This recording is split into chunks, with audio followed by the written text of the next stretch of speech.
Hello दोस्तों, कैसे हो आप लोग। मेरा नाम है प्रेम और स्वागत है आपका मेरे YouTube चैनल पे। तो दोस्तों आज हम पढ़ने वाले हैं क्लास 10th मैथ्स पार्ट 2 का चैप्टर नंबर 5 जिसका नाम है कोऑर्डिनेट ज्योमेट्री।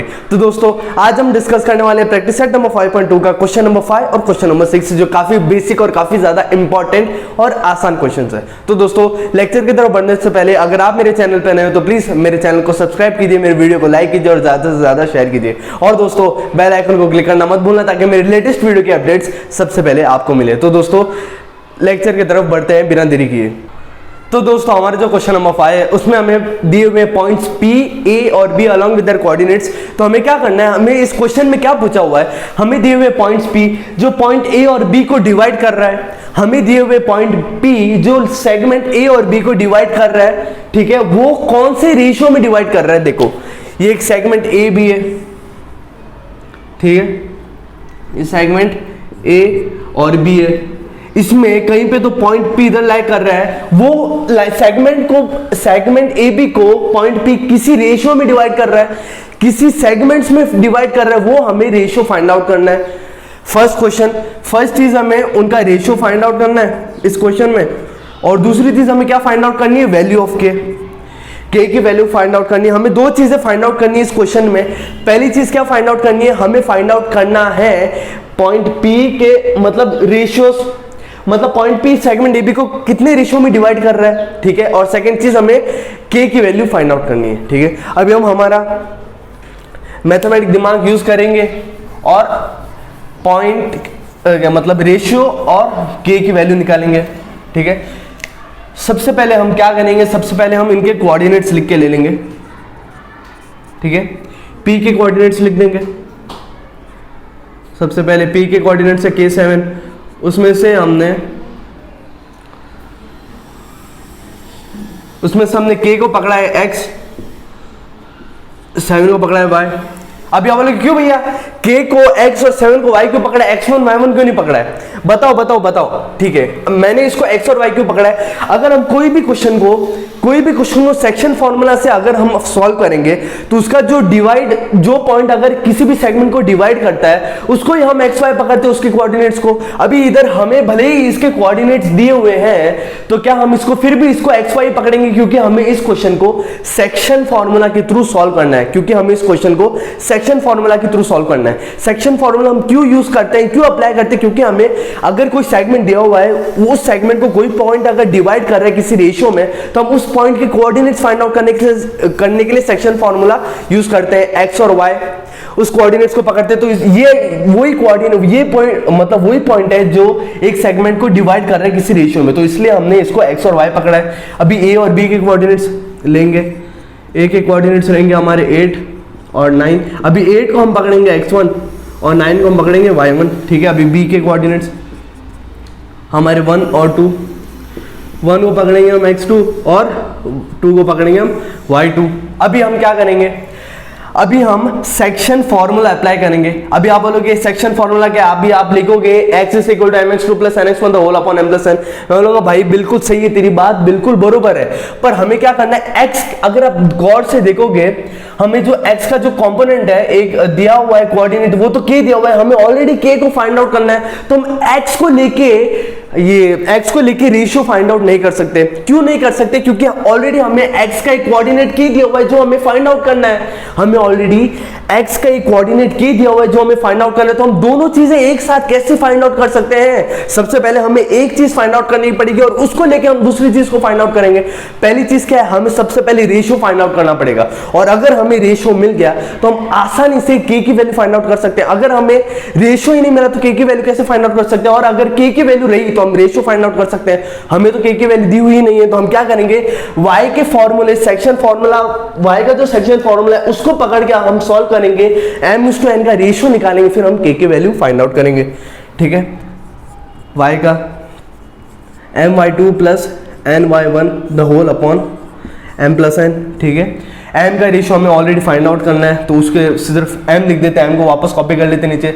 y2 हमने पकड़ा था 2, ठीक है, plus n as it is नीचे। y1 हमने पकड़ा था 9, हो जाएगा 9, ठीक है, m + n as it is नीचे, ठीक है। हमने y क्या लिया हुआ था, y लिया हुआ था हमने 7, तो इधर 7 आ जाएगा, ठीक है। फिर इधर आएगा 7 = m × 2, हर वक्त 2m आता है, क्या m इंटू 2 2m आता है? मैं बोलूँगा हाँ भैया बिल्कुल आता है। n इंटू 9 आएगा 9n अपॉन में m प्लस n। अभी दोस्तों m प्लस n है वो एक डिवीजन के फॉर्म में, m प्लस n डिवीजन के फॉर्म में, तो ये इज इक्वल टू के वो साइड में जाने के बाद में हो जाएगा मल्टीप्लीकेशन के फॉर्म में, ठीक है। तो क्या हम m प्लस n को 7 से मल्टीप्लाई कर सकते हैं? मैं बोलूंगा हाँ भैया बिल्कुल कर सकते हैं। तो हम इधर लिखेंगे 7 इंटू m प्लस n, इधर हो जाएगा 2m प्लस 9n, बिल्कुल सही है, ठीक है। अभी हम क्या करेंगे, 7 को m प्लस n से मल्टीप्लाई करने के बाद में हमें आंसर आता है 7m प्लस 7n, ब्रैकेट खोल दिया हमने, 7 को m प्लस n से मल्टीप्लाई किया तो आंसर 7m प्लस 7n आया। 2m प्लस 9n को हम एज इट इज कॉपी कर लेंगे। अभी हम क्या करेंगे, लाइक टर्म्स को एक दूसरे के पास में और अनलाइक टर्म्स को एक दूसरे से दूर लेके जाएंगे। 2m और 7m एक दूसरे के पास आ जाएंगे, 7n और 9n एक दूसरे के पास में, ठीक है। इधर पॉजिटिव है तो नेगेटिव हो जाएगा, इधर पॉजिटिव है तो नेगेटिव हो जाएगा, ठीक है। 7m माइनस 2n किया हमने तो हमारा आंसर आया 5m। 9n माइनस 7n किया तो हमारा आंसर आया 2n। अभी हम क्या करेंगे, वापस लाइक टर्म्स को एक दूसरे के पास में, n को भेज देंगे m के नीचे और 5 को भेज देंगे 2 के नीचे। n आ जाएगा m के नीचे और 2 चले जाएगा 5 के नीचे। तो दोस्तों हमें m अपॉन n का रेशियो मिल चुका है, m अपॉन n की वैल्यू मिल चुकी 2/5। तो क्या हम इसे इस वे में भी लिख सकते हैं, m/n = 2:5? मैं बोलूँगा भाई बिल्कुल लिख सकते हैं। तो हमें m/n का रेशियो मिल चुका है। अभी हम इस रेशियो को यूज करके हम k की वैल्यू आसानी से निकाल सकते हैं। अभी हम क्या करेंगे, section formula of k, x लगाएंगे, x = mx2 plus nx1 the whole upon m plus n। इस बार हमें m और n की वैल्यू दी हुई है तो हम आसानी से k की वैल्यू निकाल सकते हैं, ठीक है। x हमें k दिया हुआ था, वही हमें पूछा है नेक्स्ट क्वेश्चन, ठीक है।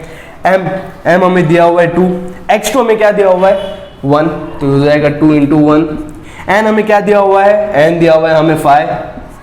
x1 हमें क्या दिया हुआ है भैया, x1 दिया हुआ है हमें 8।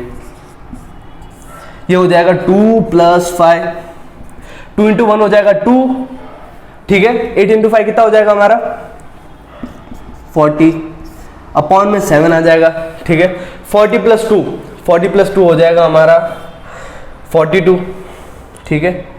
k = 42 अपॉन 7, k = क्या हो जाएगा 42 अपॉन 7, ठीक है। तो क्या हम इसे ऐसे लिख सकते हैं? मैं बोलूँगा भैया बिल्कुल लिख सकते हैं। तो फाइनली हमें k की वैल्यू मिल चुकी है जो है हमारी 6। इसी तरीके से सॉल्व करना है दोस्तों, बहुत ही ज्यादा आसान है। कैसे किया मैंने, कैसे वैल्यूज फाइंड आउट की, मैं एक बार आपको वापस से समझाता हूं। बिल्कुल भी टेंशन लेने की जरूरत नहीं, आपको सिर्फ गौर से सुनना है कैसे, ठीक है। हम इस क्वेश्चन में क्या दिया हुआ है, हमें इस क्वेश्चन में दिया हुआ है कि एक लाइन सेगमेंट ए भी है, उसको पॉइंट पी डिवाइड कर रहा है और किस रेशियो में डिवाइड कर रहे हैं वो हमें पता नहीं है। एक लाइन सेगमेंट ए भी दी हुई है, उसको एक पॉइंट पी डिवाइड कर रहा है किसी रेशियो में, उस रेशियो को हमें फाइंड आउट करना है। उस रेशियो को हमने पकड़ा m/n, वो हमें फाइंड आउट करना है। उसके बाद में हमें जो पॉइंट पी है जो सेगमेंट ए बी को डिवाइड कर रहा है उसके कोऑर्डिनेट, मतलब एक कोऑर्डिनेट है उसका k, उसकी वैल्यू पूछी हुई है, ठीक है। वापस से रिपीट करते, सेगमेंट ए बी उसको एक पॉइंट पी डिवाइड कर रहा है, किस रेशियो में डिवाइड कर रहा है वो हमें पता करना है। पॉइंट पी के जो कोऑर्डिनेट दिया हुआ है k और 7, उसमें से k की वैल्यू हमें फाइंड आउट करनी है। अभी हमने कैसे सॉल्व किया, हमने पहले पॉइंट पी के कोऑर्डिनेट्स लिख दिए, k7 उसको पकड़ा xy, a के कोऑर्डिनेट्स लिख दिए 8 9 उसको पकड़ा x1 y1, b के कोऑर्डिनेट्स 1 2 उसको लिखा x2 y2। उसके बाद में हमने सेक्शन फार्मूला y लगाया, x क्यों नहीं लगाया, क्योंकि हमें ऑलरेडी x के एक कोऑर्डिनेट दिया हुआ है k, तो हम अगर उसे यूज करेंगे तो हमें वैल्यू नहीं मिलेगी रेशियो की, तो हमने y का फार्मूला लगाया। सॉल्व करते करते सब क्वेश्चंस, मतलब जो उसके वैल्यूज थे वो पुट करते करते हमें फाइनली m/n का रेशियो मिल गया 2:5, ठीक है। हम इस रेशियो को यूज करके हमने x का जो कोऑर्डिनेट है k उसकी वैल्यू निकाली, फार्मूला लगाया, k मिल गया हमें और ऑलरेडी हमने सॉल्व करके k की वैल्यू मिल गई। तो दोस्तों इसी तरीके से हमें क्वेश्चन नंबर 5 सॉल्व करना है। आप चाहो तो इसका स्क्रीनशॉट ले लो, फिर हम बढ़ते हैं हमारे क्वेश्चन नंबर 6 की तरफ। तो दोस्तों हमारे जो क्वेश्चन नंबर 6 है उसमें हमें एक सेगमेंट के जो एंड पॉइंट्स होते हैं उनके कोऑर्डिनेट्स दिए हुए हैं, ठीक है। हमारे जो 6 क्वेश्चन है उसमें हमें क्या दिया हुआ है, उसमें एक सेगमेंट के जो एंड पॉइंट्स होते हैं उनके कोऑर्डिनेट्स दिए हुए हैं और हमें पूछा क्या गया है, उसका जो मिड पॉइंट है उसके कोऑर्डिनेट्स हमें पूछे गए हैं। डायग्रामेटिकली एक बार आपको बता देता हूँ, ये एक सेगमेंट है, ठीक है। उसके सिर्फ कोऑर्डिनेट्स दिए हुए हैं 22 20, ये दिया हुआ है 0 16। हमें जो सेगमेंट का जो मिड पॉइंट है उसके कोऑर्डिनेट्स पूछे गए हैं, तो क्या हम इसके एंड पॉइंट्स को ए बी ले लें? मैं बोलूँगा भैया बिल्कुल, और मिड पॉइंट को सी पकड़ रहे हैं हम। अभी हम इसे सॉल्व कैसे करेंगे, इसके मिड पॉइंट को कैसे निकालेंगे, मिड पॉइंट के कोऑर्डिनेट्स को कैसे निकालेंगे? मिड पॉइंट के कोऑर्डिनेट्स को निकालने का दोस्तों काफी एक बेसिक और इंपॉर्टेंट फॉर्मूला है जिसे हम बोलते हैं mid point formula. Mid point को निकालने का फॉर्मूला क्या बोलते हैं उसे? Mid point formula.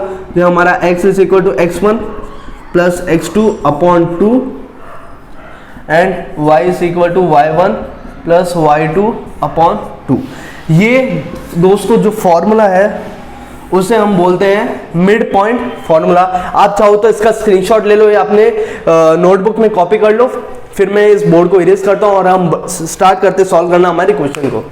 तो आपने इसका स्क्रीनशॉट ले लिया होगा। होपफुली आपको जो क्वेश्चन है उसको समझ में आ गया होगा। हमें मिड पॉइंट के कोऑर्डिनेट्स पूछे गए हैं, हम एक सेगमेंट के कोऑर्डिनेट्स दिए हुए, हमें मिड पॉइंट के कोऑर्डिनेट्स निकालने हैं। तो बिना देरी किए स्टार्ट करते हैं हमारे क्वेश्चन को।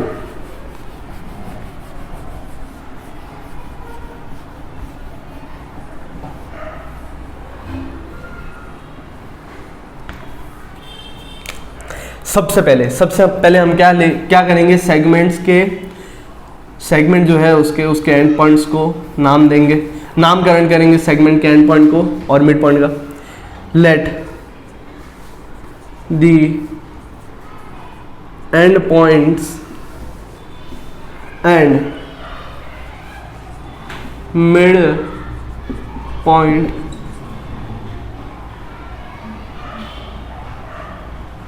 midpoint of a segment B, A, B and C respectively। ठीक है, एंड पॉइंट्स को ए बी पकड़ा और मिड पॉइंट को सी पकड़ा। अभी हम क्या करेंगे, उनकी कोऑर्डिनेट्स लिख के ले लेंगे। ए के कोऑर्डिनेट्स 22 और 20, उसमें से 22 को हमने पकड़ा है x1, 20 को पकड़ा हमने y1। b के कोऑर्डिनेट्स लिख के ले लेंगे, जो है हमारा 0, 16, उसमें से हमने 0 को पकड़ा है x2, 16 को पकड़ा हमने y2। अभी हम क्या करेंगे, हमें कोऑर्डिनेट्स c के फाइंड आउट करने हैं, उनको हमने पकड़ लिया x और y। ठीक है, अभी हम क्या करेंगे, मिड पॉइंट फॉर्मूला लगाएंगे, अप्लाई करेंगे। x is equal to x1 plus x2 upon 2। ठीक है, उसमें से हमारा x1 क्या है 22 और x2 क्या है हमारा 0। 22 प्लस 0 अपॉन में 2, 22 प्लस 0 आता है हमारा आंसर 22, अपॉन में 2 आ गया। अगर हम 22 को 2 से डिवाइड करेंगे तो हमारा आंसर आएगा 11।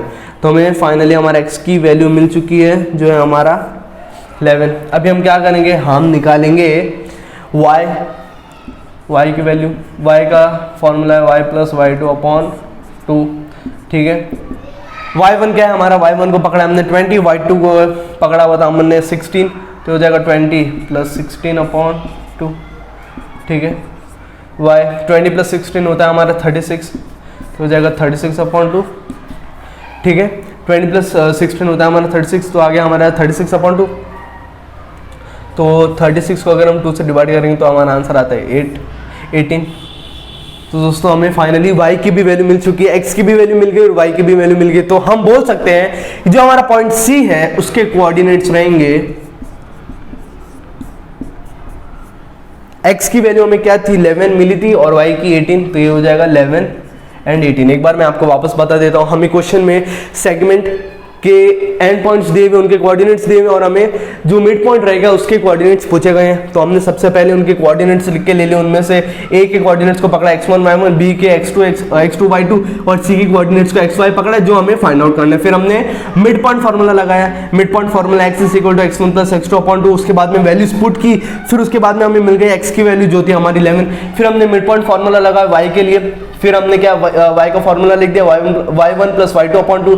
फिर हमने वैल्यूज पुट की, उसके बाद में हमें y की भी वैल्यू मिल गई 18। फिर उसके बाद में हमने c के कोऑर्डिनेट्स लिख दिए। तो मैं आप दोस्तों इसका स्क्रीनशॉट ले लो।